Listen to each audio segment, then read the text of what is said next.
Hello guys, this is How to Socials, and today I'm going to show you how you can quit Wix and basically delete your account. Now this is extremely simple, so let's not waste any more time and get right into it. So obviously the first thing that you're going to want to do is basically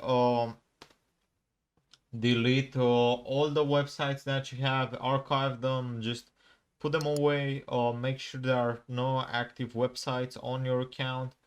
And after you've done that, now you should be ready to actually delete your account.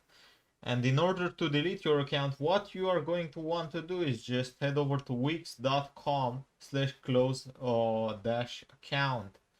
Now it's going to prompt us with this page, which is close your Wix account and a close Wix account button. And we're just going to click on it, and it's going to ask us if we are sure we want to delete it, and we are obviously going to say yes.